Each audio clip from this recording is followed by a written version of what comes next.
Obsidian versus Notion versus Remnote. Best productivity tool for you.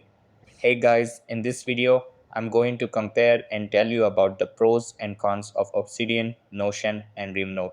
So make sure to watch this video till the end and let's get started. So, first, let's talk about Obsidian.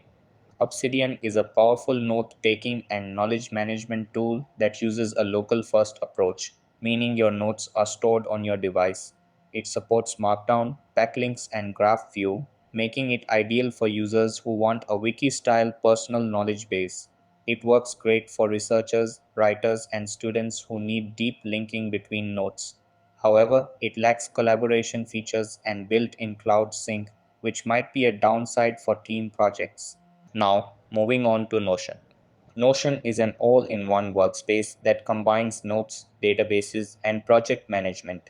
It offers a sleek interface with customizable templates, making it great for task management, collaboration, and organizing information. Unlike Obsidian, Notion is cloud based, meaning you can access your notes from anywhere, but it also means you need an internet connection for full functionality.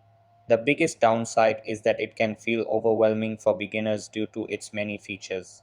Lastly, let's talk about Remnote.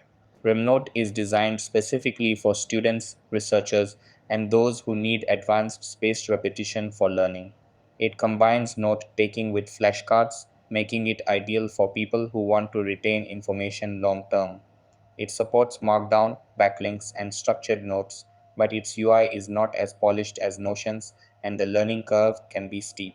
So that's basically the main differences between Obsidian, Notion, and Remnote, which will help you in choosing the right one for you. So that's all for this video.